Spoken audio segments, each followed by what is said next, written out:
Halo, Assalamualaikum warahmatullahi wabarakatuh. Perkenalkan, nama saya Ida Maisaroh. Saya mahasiswa PPG Prajabatan 2023 Universitas PGRI Madiun. Di sini, saya ingin membahas tentang aksi nyata topik 2, mata kuliah Filosofi Pendidikan. Selamat datang para calon guru hebat. Pembahasan yang pertama, perasaan selama melakukan perubahan di kelas. Sebuah perubahan adalah sesuatu yang akan terus kita hadapi. Berdasarkan pengalaman yang dimilikinya, orang-orang akan mencari cara baru untuk mendapatkan hasil yang lebih baik. Hal tersebut juga terjadi pada dunia pendidikan. Pemerintah menawarkan paradigma baru sebagai upaya meningkatkan kualitas pendidikan di Indonesia. Pada awalnya, memang terjadi banyak pertentangan terhadap perubahan tersebut. Tapi, yang harus kita sadari adalah sebuah perubahan itu memang diperlukan.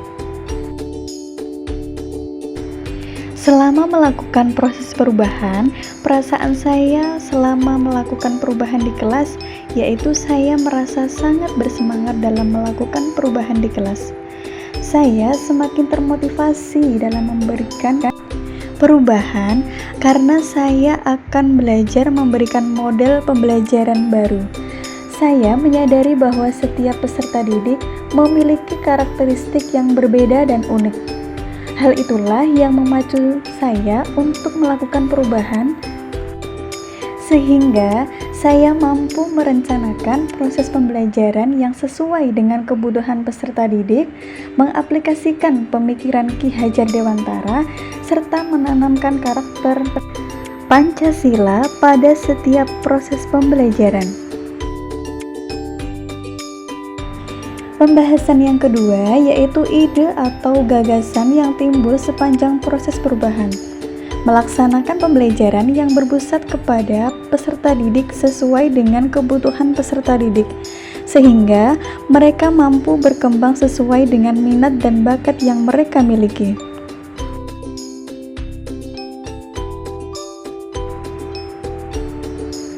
Membimbing, menuntun, dan menguatkan nilai-nilai dan karakter Pancasila yang ada pada peserta didik sehingga mereka menjadi pribadi yang luhur dan memiliki jati diri kebangsaan yang kuat.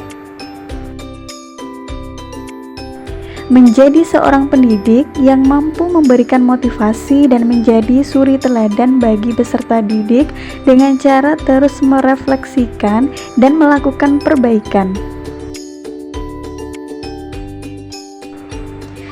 Pembahasan yang ketiga, pembelajaran dan pengalaman dalam bentuk catatan praktik baik.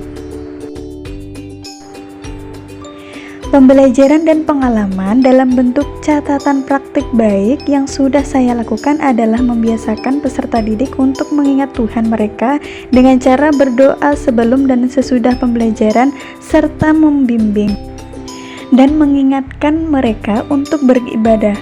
Saya juga menanamkan nilai-nilai kesopanan kepada peserta didik dengan membiasakan mereka untuk bertutur kata halus dan saling menghargai. Apabila perencanaan yang kita lakukan dapat terlaksana dan tidak membuat peserta didik merasa keberatan akan perencanaan yang kita buat, pembelajaran akan terlaksana dengan baik dan menciptakan suasana belajar yang nyaman adalah di saat pendidik memberikan kenyamanan kepada peserta didik berupa kebebasan di dalam kelas. Bebas dalam artian bebas mengeluarkan pendapat dan menyalurkan ide-ide terkait pembelajaran. Kebebasan tersebut juga perlu peran pendidik sebagai penuntun dan pengawas nantinya. Foto bercerita dari seluruh rangkaian pelaksanaan, yaitu ada perencanaan, penerapan, dan refleksi aksi Anda. Perencanaan dilakukan dengan menyiapkan bahan atau materi pembelajaran atau menyusun perangkat pembelajaran yang mana pembelajarannya berfokus kepada peserta didik, yang tujuannya agar peserta didik dapat berperan aktif dalam proses pembelajaran. Untuk penerapannya, pendidik nantinya harus mengetahui potensi dari masing-masing peserta didik. Potensi tersebut dapat dilihat dari keaktifan mereka di kelas, dalam pembuatan tugas atau dalam menjawab pertanyaan-pertanyaan yang diberikan pendidik pada saat pertengahan pembelajaran. Selanjutnya, refleksi pembelajaran. Refleksi terkait pembelajaran ini adalah peserta didik lebih semangat dan senang terkait proses pembelajaran, yang mana pendidik menciptakan suasana kelas yang tidak menegangkan dan membuatnya terkesan santai, yang tujuannya untuk mendapatkan kenyamanan dari peserta didik maupun pendidik nantinya dalam proses pembelajaran.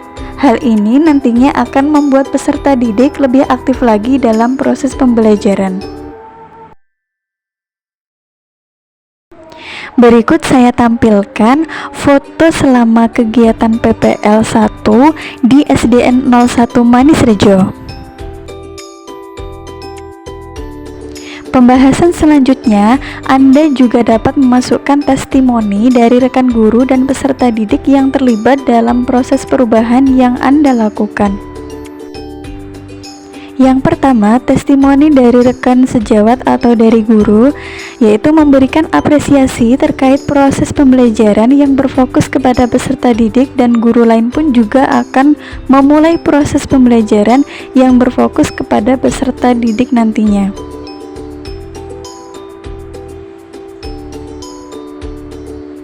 Yang kedua, testimoni dari peserta didik.